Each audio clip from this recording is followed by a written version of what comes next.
প্রিয় দর্শক, আসসালামু আলাইকুম। আশা করি আপনারা সকলে ভালো আছেন, আমিও ভালো আছি। প্রিয় দর্শক, আজকে আমি আলোচনা করব প্রিয় দর্শক, যে এই যে আপনার হিন্দুরা যে গো রক্ষার নামে যে প্রতারণা শুরু করছে, এটা যে একটা প্রতারণা, সেই ব্যাপারে আজকের আলোচনা। প্রিয় দর্শক, হিন্দুরা এই কায়দা খাটাইছে মুসলমানদের সাথে, যে তারা এক হাতে গরু বিক্রি করে আর এক হাতে মুসলমানদের কাছে ছিনতাই করে মুসলমানদের কাছে একটা গরু বহুবার বিক্রি করব এবং 10 জন মুসলমানের কাছে গরু বিক্রি করে ডবল টাকা আয় করব, এই ধান্দা। আর পাশাপাশি হিন্দুরা একটা চক্র, তারা ভারতের কর্পোরেশন যারা গরুর গোস্ত রপ্তানি করে তাদের সাথে জড়িত, তাদের কাছ থেকে কমিশন পায়, এই যে গোরক্ষা বাহিনী তারা, এবং নরেন্দ্র মোদী এই টাকার ভাগ পায়। বুঝছেন, নরেন্দ্র মোদী ব্যবসায়ীর স্বার্থেই হিন্দু ধর্মটাকে ব্যবহার কইরা সে মুসলমানদের সাথে মারামারি কইরা এই ব্যবসা বাণিজ্য চাঙ্গা করার জন্যই সে এইসব করতেছে। এবং এগুলি শয়তানি তাদের। যেমন তারা এই যে কিছু কিছু খামারি গরু পালে হিন্দুরা, আপনি বলেন তো, গোমাতা কয় আবার গরু পালে কাহিনী কি? হ্যাঁ, একদিকে গোমাতা কয়ে আবার হিন্দুরা গরু পালে, এটা খটকা লাগে না? খটকা লাগার কথা। এই যে আসেন প্রশ্নের উত্তর দেই। গরু পালে এই জন্য যে মুসলমানদের ফাঁদে ফিলা টাকা কামাইব, আর এই যে ধর্মের নামে এগুলি জায়েজ করব, প্রতারণা জায়েজ করব, যাতে মানুষ এগুলির প্রতিবাদ যাতে না করে। প্রতারণাটা হয়েছে কি, যে আপনি যখন হাট থেকে গরু কিনা বাইর হবেন, তখন ওই খামারি, মনে করেন আমি একটা হাট থেকে গরু কিনা বাইর হইলাম, কলকাতা হাট থেকে একটা গরু কিনছি, গরুটা নিয়ে আমি বাইর হইতাছি। যে খামারির থেকে কিনছি, ওই খামারি গো রক্ষা বাহিনী নামে তার একটা গুন্ডা বাহিনী আছে, সেই গুন্ডা বাহিনীরে ফোন দিয়ে জানাই দিব যে অমুকে অমুক গেট দিয়ে বাড়াইছে, গরু একটা কিনছে। আর আপনি হাট থেকে বাইর হওয়ার সাথে সাথেই আপনারে ধরবো, ধরে কইব যে গোমাতা আমাদের, এটা সাইরা দেওয়ার কথা কয়ে আপনার যে টাকা দিয়ে গরুটা কিনছেন, আপনার টাকাও গেল। কারণ আপনি ওই বুঝবেন, আপনি তো সহজ, আপনি তো জানবেন না যে ওই খামারি ওইটার সাথে জড়িত। আর আপনি মনে করবেন যে খামারির থেকে কিনছি, গরুটা মনে হয় লসই খাইছি, আর খামারি তো গরুটা আমারে দিয়েই দিছে, অর্থ দোষ নাই। এমন অর্থে আপনি টাকা চাইতেও পারবেন না, সেই হিসেবে সেই টাকাটা লাভ করলো। আর গোরক্ষা বাহিনী সেই গরুটা ছিনায় নিয়ে কী করবো জানেন? ওই খামারির হাতেই হাত বদল করব। অর্থাৎ খামারি আপনার কাছ থেকে গরু বিক্রি করতেছে সামনে, কিন্তু পিছন দিয়ে আপনার গরুটা ছিনতাইয়ের সাথে জড়িত। বুঝছেন, এই হচ্ছে কৌশল। তো এই কৌশলে আপনারা ফাঁদে পড়েন নাই, ভালো কথা, কিন্তু জানা জরুরি যে গোরক্ষা বাহিনী এগুলিরে পালে গরুর খামারিরাই একদল শয়তান খামারি। বুঝছেন? আর এই হচ্ছে প্রতারণা, যে তারা একদিকে সামনে আপনার কাছে গরু বিক্রি করবো, কিন্তু পিছন থেকে তারাই গরুটা ছিনতাই করায় তারা আরেকজনের কাছে বিক্রি করে আবার একই টাকা মুনাফা করব।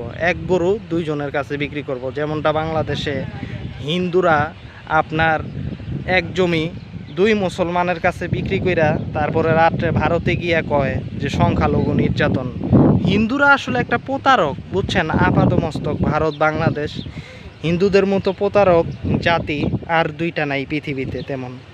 ইহুদি এবং হিন্দুরা, এরা অত্যন্ত দুর্নীতিগ্রস্ত এবং প্রতারক।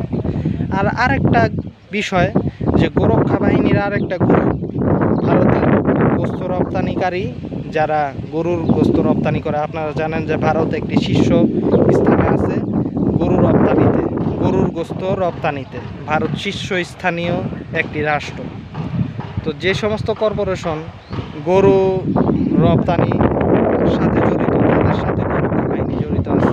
কারণ যে সমস্ত খামারিরা আপনার সত্যিকার অর্থেই যারা আপনার এই যে গরু বিক্রি করে নিরীহ এইসব চক্রের সাথে জড়িত না, তারা যেখানে হাটে গরুটা 40,000 টাকায় বিক্রি করব, সেখানে তারা যাতে 10,000 টাকায়, এই যে কর্পোরেশন যারা ব্যবসা করে, বিজনেস করে গরুর গোস্তের ভারতে, তাদের কাছে যাতে 10,000 টাকায় গরুটা বিক্রি করতে বাধ্য হয়, সেই পরিস্থিতি ক্রিয়েট করে এই গোরক্ষা বাহিনী। কেমনে?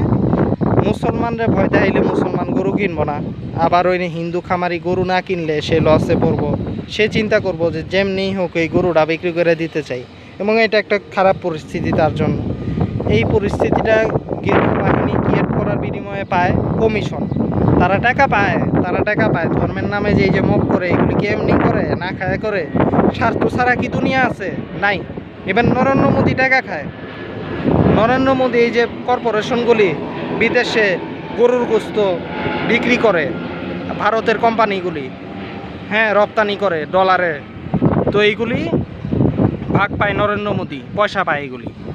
নরেন্দ্র মোদী কিন্তু একদিকে গোমাতা প্রেমী, কিন্তু ওদিকে আবার টাকা পায়। শুভেন্দু লুকায় লুকায় গোস্ত খায়, কিন্তু উপরে উপরে গোমাতা রক্ষা করতে হইব। তো এইগুলি হচ্ছে প্রতারক। তো গোরক্ষা বাহিনী এই যে এইগুলি করে, কারণ পরিস্থিতি ক্রিয়েট করলো ওই যে আপনি আবার হিন্দু গোয়ালা, এইদিকে আপনি গরু বিক্রি করতে পারতেছেন না, মুসলমান ভয়ে গরু কিনতেছে না। কারণ আপনি চিন্তা করবেন 40,000 টাকা দূর চাই, 10,000 টাকা দিয়ে হইলেও লাভ।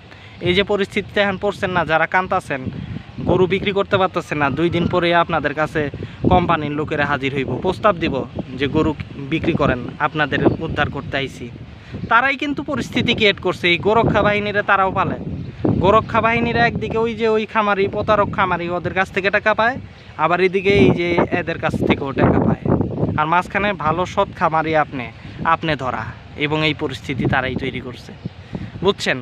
আবার ওই যে খারাপ যে অসৎ খামারি, হয়তো ওই যে অমনে টাকা কামায়, গরুটা মুসলমানের কাছে বিক্রি করে ওদিকে প্যাঁচ লাগায়, ওদিকে গুটি চাইলা গোরক্ষা বাহিনী পাঠায়, আবার গরুটা ছিনায় না আবার বিক্রি করে। অর্থাৎ একই গরু 10 বার বিক্রি করে সে তো লাভ করতেই আছে, তার লস নাই। তো কিন্তু আপনার লস, ওই যে আপনি গরু বিক্রি করতে পারতেছেন না সতেন, মুসলমান তো সবাই আইতাছে না তার গোরক্ষা বাহিনীর ভয়ে। এই ভয়টা গোরক্ষা বাহিনী তৈরি করছে। এদিকে 2 লাভ, 1 ঢিলে 2 পাখি। যে গরু কিনতে আইব তার থেকে গরু ছিনায় নিব, ওই যে আবার গোয়ালার হাতে ধরায় দিব। এখানে লাভ হইল গোয়ালার ডবল।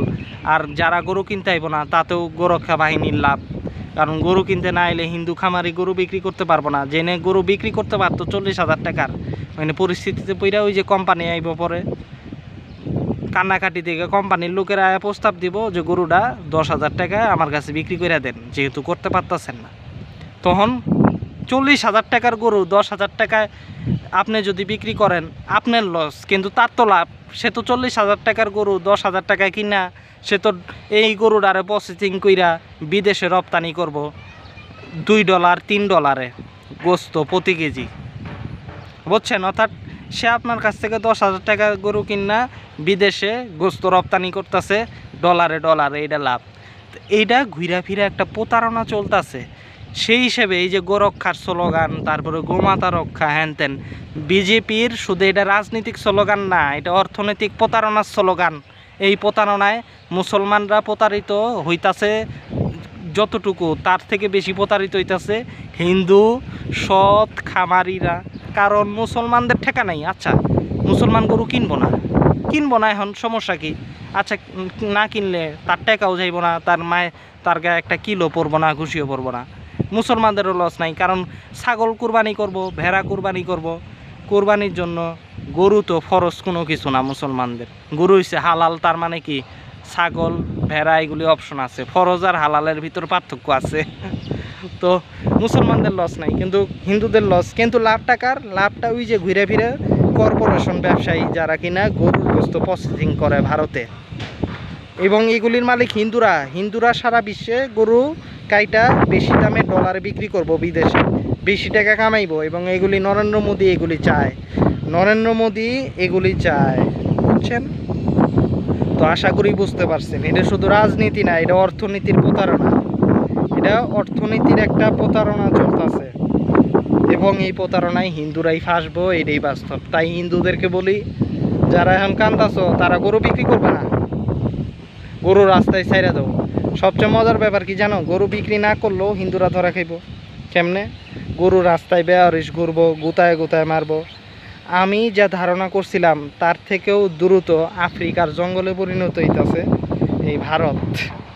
তো প্রিয় দর্শক, আজকের আলাপটা আপনাদের বোঝার জন্য, এবং এই ধর্মের আলালে যে একটা ব্যবসা চলতেছে, ধান্দাবাজি চলতেছে বিজেপির, সেইটা দেখানোর জন্যই আপনার আলাপ।